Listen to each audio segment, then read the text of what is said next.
अधर में ट्रेनी थानेदारों का भविष्य, वर्दी मिलेगी या नहीं, चिंता में परिजन, दी बड़ी चेतावनी।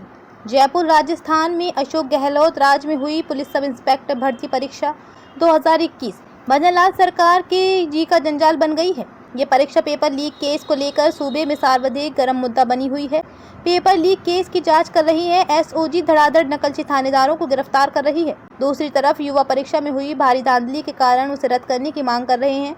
अब परीक्षा में चयनित और ट्रेनिंग कर रहे ट्रेनी थानेदारों के परिजन भी मैदान में आ डटे हैं।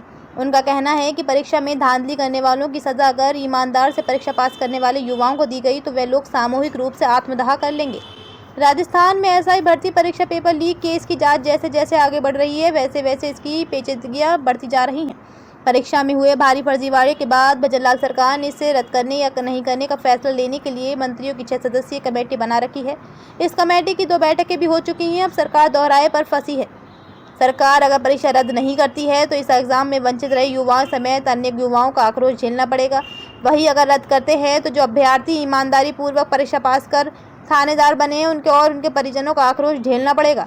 भर्ती रद्द की गई तो सामूहिक रूप से आत्मदाह कर लेंगे। एसआई भर्ती 2021 को रद्द कराने के लिए आए दिन विरोध प्रदर्शन हो रहे थे, लेकिन अब इसे रद्द नहीं करने के लिए विरोध प्रदर्शन किया गया है। ये प्रदर्शन राजधानी जयपुर में रविवार को किया गया। ये प्रदर्शन एसआई के सफल अभ्यर्थियों के परिजनों ने शहीद स्मारक पर किया। उन्होंने राज्य सरकार को चेतावनी दी है कि उनके बच्चों से मेहनत का फल छीना गया और भर्ती रद्द की गई तो वे सामूहिक आत्मदाह कर लेंगे।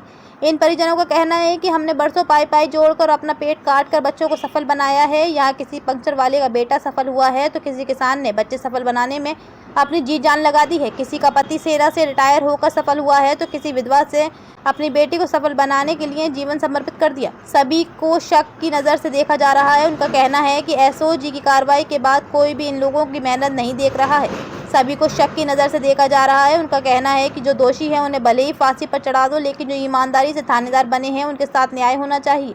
उनकी पूरी जिंदगी और परिवार इस नौकरी पर टिका है। फिलहाल इन परिजनों ने शहीद स्मारक पर धरना दे दिया है। उन्होंने ये स्पष्ट कर दिया है कि सरकार जब तक ये ऐलान नहीं करेगी कि दोषियों को सजा और निर्दोषों को इंसाफ मिले तब तक वे यहीं बैठेंगे, आमरण अनशन करेंगे।